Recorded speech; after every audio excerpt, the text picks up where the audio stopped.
I remember when someone actually brought up the term grunge to me, and I got it somehow attributed with that, even though I've made lots of records that don't sound anything grungy at all.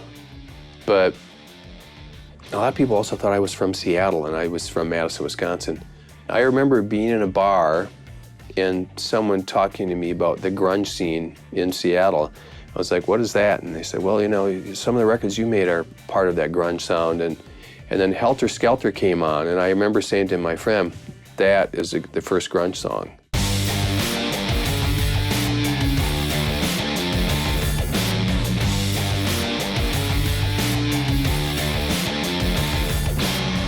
Jonathan from Sub Pop sent me Bleach and asked me if I wanted to work with Nirvana. I liked Bleach, but I didn't love it. I loved that song School, which had a really cool kind of one riff punk moment to it.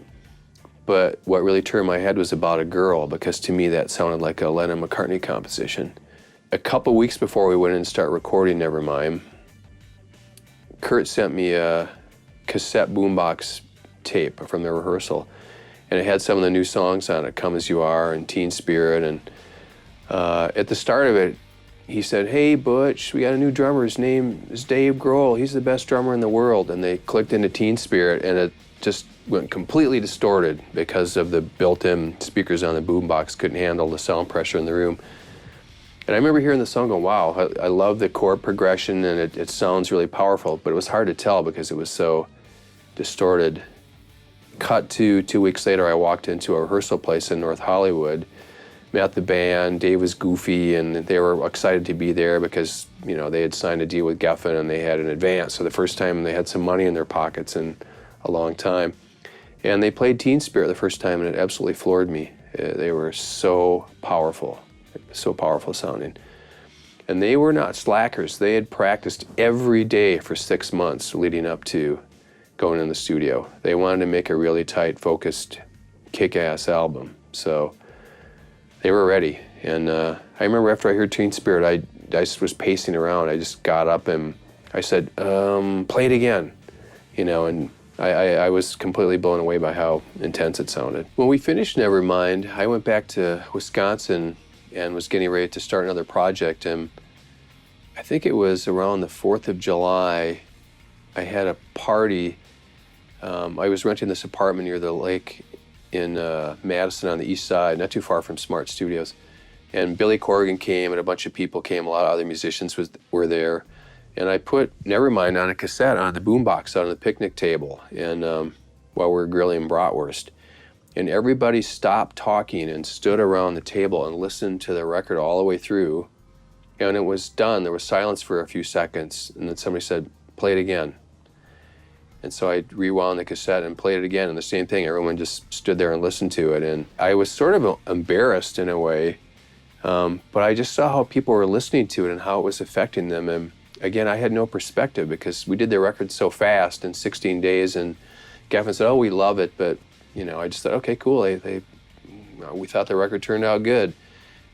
And then I started getting phone calls at the studio, people leaving messages on the answering machine, like people who were working in radio or promotion. I didn't even know who they were. They were like, Butch Vig, we just heard Nevermind. Oh my God. And leaving messages like that, that's all they would say and hang up. And I could just feel this electricity building, you know. People were responding to it in a way that I'd never seen to something I'd worked on before. So I knew that something was going on, you know. We didn't really realize what kind of impact it was going to have on people, I guess, until it came out. Nevermind happened, and it's true to a certain extent, because it was a breath of fresh air at that time.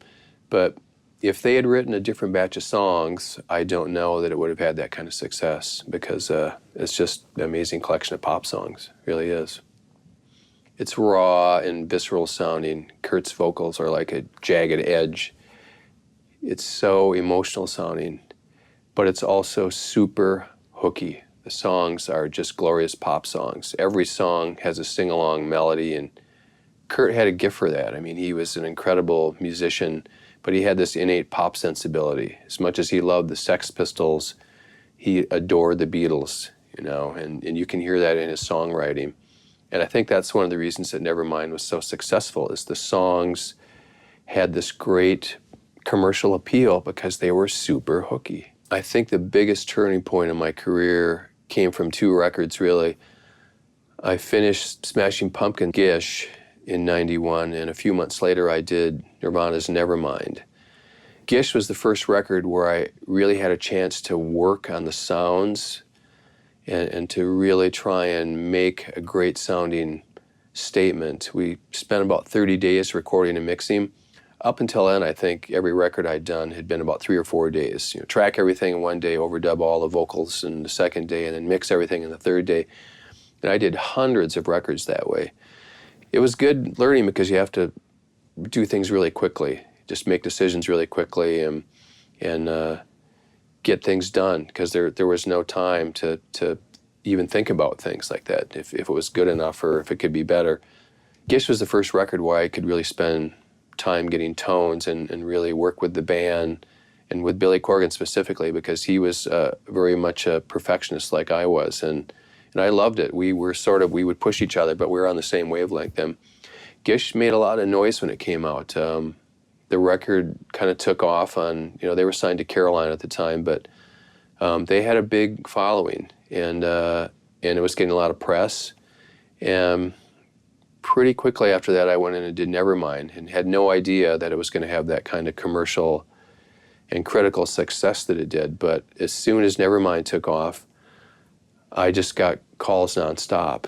And since then, I've kind of been able to pick and choose the projects that I've wanted to do. And, those kind of records really only happen once in a lifetime. And I worked on some amazing records over the last 30 years, but looking back, I think really it was those couple early Pumpkins records and Nirvana's Nevermind that really gave me the opportunity to pick and choose, a lot of different projects. I grew up in Viroqua, Wisconsin, a small Norwegian farming community. My mother was a music teacher, so I was exposed to music constantly. She played the Beatles and the Rolling Stones and the Tijuana Brass and Frank Sinatra and Perry Como and lots of musicals, and the local radio played polka music and country music. And I think that was really good for me as an aspiring musician and later as an engineer and producer, because I've never felt elitist about music. I love so many different kinds of music. I'm really a pop geek, I guess. I think sort of having all of that music in my background has been really good, because it's kept me very open-minded in terms of working on music as an engineer, as a producer, and as a musician.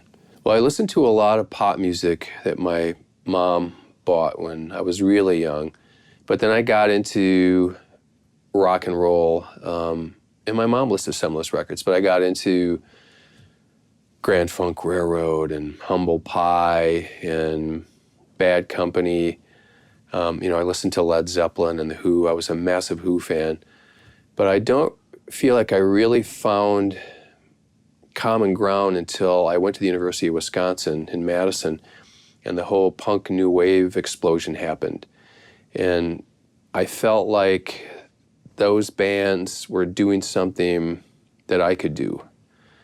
Whereas if you looked at Led Zeppelin, they were untouchable. They were rock gods. You'd put a poster on the wall, but you see the Ramones and go, I think I can kind of do that. It won't sound like that, but I could do that possibly.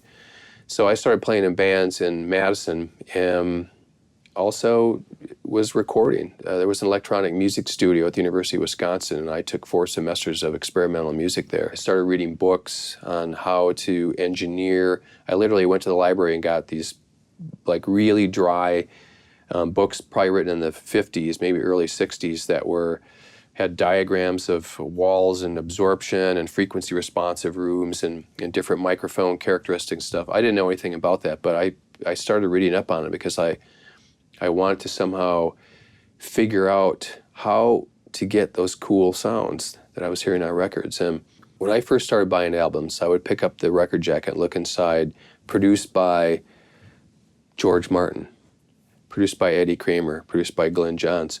I didn't even know what producing was. And I would look at the photos and look at where it was recorded. It was all a mystery to me. How do they make these records? You know, and I would usually listen to them on speakers, but then I would go in my bedroom and I'd listen with headphones on. And I had no idea how they got some of those sounds.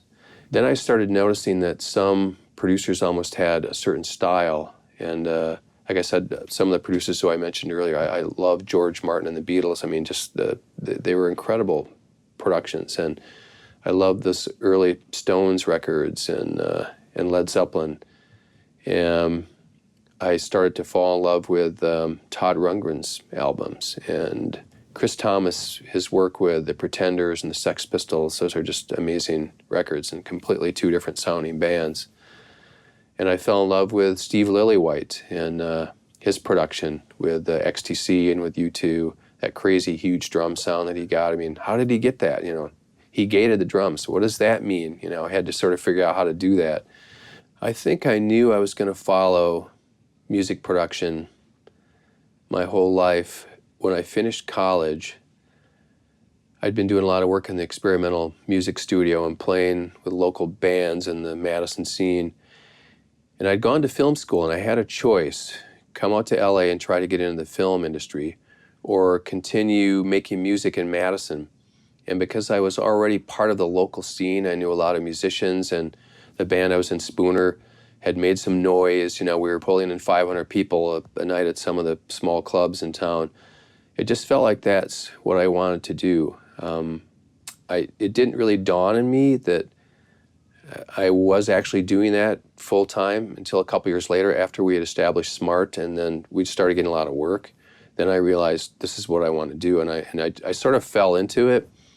You know, I never actually sat down with a piece of paper or thought to myself, this is exactly what I'm going to do. I literally have been recording or playing with bands since I was 16 years old. So it's in my blood. I'm a studio rat. You know, I can't help it. Can't help myself. I never had any technical training as an engineer or a producer at a school or working at a studio and sort of learning. I kind of figured out how to record by the seat of my pants. And so because of that, I have never really felt like I have to work in a great world-class studio. I mean, I've made so many records in funky spaces, Smart being one of them. I just did the Foo Fighters record and we recorded Sonic Highways in 8 different cities, and some of those were great studios and some were just spaces, like Preservation Jazz Hall and the old Austin City Limits, which was deserted when we went in there. And so you just have to sort of figure out how to make it work. And I kind of think that's been an asset in some ways for me as an engineer and a producer, because like I said, I don't feel precious about, I have to have this microphone, I have to have this preamp. And if the space is funky or sounds weird, you just figure it out. And sometimes, because it's funky and weird, that is a big contributor to the sound and the vibe of the record. So I really believe in kind of embracing that. And so I've taken that to heart in my home studio here. Grunge is Dead in our house here in Silver Lake. It's just it's a bedroom studio. And I've got a really nice Pro Tools system and some good monitors and some good solid gear here, but it's kind of guerrilla style. Everything that you would use in a traditional studio are built inside of your digital system now, and they sound amazing. The modeling has gotten better and better over the last 5 to 10 years. So I can't really even tell a difference between a hardware Pultec and a Pultec that's been modeled in a plug-in. Well, plugins are amazing because there's so much power on the click of a mouse that was hard to attain when I started recording 20 or 30 years ago. When I first started recording, Steve Marker, the guitarist in Garbage, and I built a studio in Madison, Wisconsin called Smart Studios. I don't know if you know any of the history of Smart, but it started out as an 8-track studio and grew to a 16-track, and then eventually a 24-track and a couple rooms. We had a mix room and a track room. But when we built the 8-track studio, it was in a funky warehouse on the east side of Madison, and there was a hopping punk scene in Madison. And Steve and I would go see bands like Killdozer or Tar Babies play and say, hey, if you want to come and record with us. bring a reel of tape and a case of beer and we'll charge you $5 an hour. And we got a lot of work, and it grew and grew over the first 3 or 4 years. That's pretty much all we did was punk bands, but then we started getting more rock bands and country bands and opera singers, and the University of Wisconsin would bring their marching band in, and then we started doing all sorts of projects. And we were able to move the facility from the warehouse across the street to the 1254 East Watch. This is where we were for almost 30 years. That's when we built up a second room. We had Russ Berger from Russ Berger Designs design the control rooms and the studios, and it was a small but funky clubhouse environment, but it was very comfortable, and it had a lot of really good gear. Not a ton of gear, but all the gear was really, we used everything we had. You know, we had good microphones and good guitar amps and drum kits and things. And we were all analog tape for many years, and then I guess probably around the time we did version 2.0 with Garbage, we started working with Pro Tools, but still continued to use tape. I think Smart was really magical because it was a hang. It was a clubhouse. Everybody who we knew in Madison, being a small town, were all part of the local scene, and everyone kind of supported each other. It wasn't really a competitive, backstabbing kind of environment. It's like people would borrow each other's instruments and help each other sit in on sessions and book gigs together. And sometimes they were, you know, multiple styles of bands playing in these same gigs.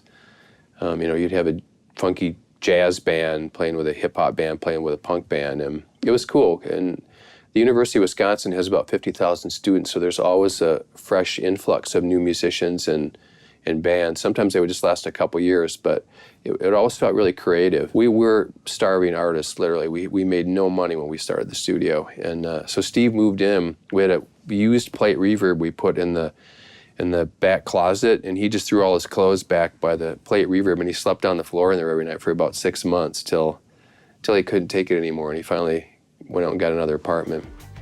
One of the first records I did at Smart was with a band called Killdozer. I went on to make 3 or 4 albums with them, and those Killdozer records ended up being a big influence on why I worked with Billy Corgan and why Sub Pop and Nirvana called. Now, Killdozer is an acquired taste. They're dirgy and sludgy, and Mike Gerald, the singer, had this deep, growly voice from hell. They didn't call me up and ask me to produce. We were just in the studio, and they said, well, I guess you're the producer. We're giving you the production credit. And I was like, okay. I don't even really know what that means exactly, but I was starting to help make decisions, like maybe you should do this, maybe that chorus would sound better if you come in halfway through the verse, or maybe the timing isn't right there, maybe you should come up with a different fill, maybe the guitar tones aren't right. I realized that I had a lot of opinions, but I wasn't really trying to force them on the bands I was working with. I was just making suggestions, and they would go, oh, that sounds like a good idea. And so I kind of fell into being a producer after just wanting to be an engineer. You know, people trusted what I was saying, I guess, and so almost by default, I started to become a producer. Yeah, I never sat down and went, I'm going to be a record producer.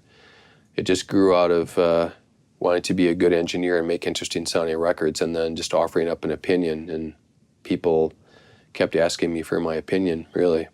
Well, there are a lot of different roles in the studio. Obviously, the producer is the person that the artist is hopefully trusting to make a lot of decisions in terms of how the song is going to end up sounding, and hopefully helping them to find their vision. The engineer usually is in charge of making sure everything sounds good, whether it's tracking a live band or an electronic session or hip-hop session, whatever it is, you know, making sure that everything is sounding really good and all glued together and frequency-wise, that it's not going to become a problem when you're trying to mix the album. And the mixer usually comes in, and whether it's an individual mixer separate or if it's the producer or the engineer, sometimes one person wears all 3 of those hats. I know I have worn all 3 of those hats.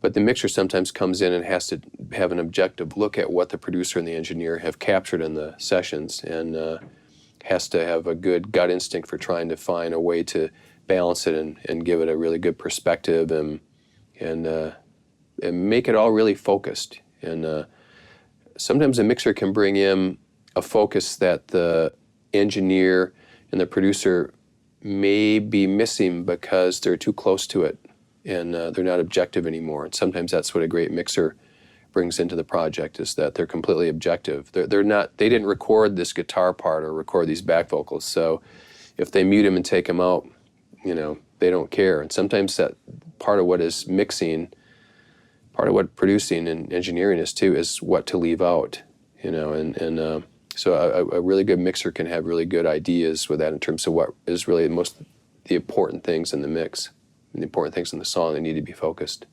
To me, a producer should be someone who is objective about what a band's vision is and can nurture that vision.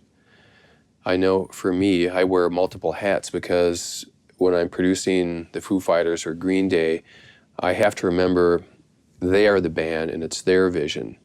And then I wear this hat where I'm in Garbage and I'm a producer, but I'm also a songwriter and I'm a musician. And so that's a whole different thing. And on different days, I am different things in Garbage. But from my point of view, a producer needs to be someone working with an artist that really understands their vision and then nurtures that whatever it takes. Sometimes it's hand-holding, sometimes it's pushing them, sometimes it's suggesting they need help with the song. They need to rethink the way the song is performed. There's any number of ways. I mean, there's so many different styles of music that there's no set way to produce someone, You have to figure that out when you're working with an artist, what it is that's unique and special about them, and then hopefully you make decisions that help really bring out the best in that artist. I'm pretty hands-on with a project all the way through, from pre-production to tracking, listening to what the engineer is doing or engineering myself, working out all the parts. I mean, a lot of records, I know every single part, every performance that everyone has played, and maybe that's sort of my ADD or my neurotic tendencies or my mild form of autism. I don't know what it is, but I get fixated on things. And I get obsessed with how the mixes sound and how the mastering sounds all the way to the end. I mean, I don't mind delegating in the studio if I'm there to kind of keep an eye on what's going on, but I like to be involved in the process. I always have been. I'm not good at doing 10 albums at once and just listening and making comments, and some producers are amazing at that, but I need to kind of fixate and focus on the moment at hand, and I think that's made me a better producer because I listen to everything that's going on and get obsessed with it. Sometimes I worry about the subtlest things in a track, and I think it's good, at least for me, to be that way because I think it makes me make better albums.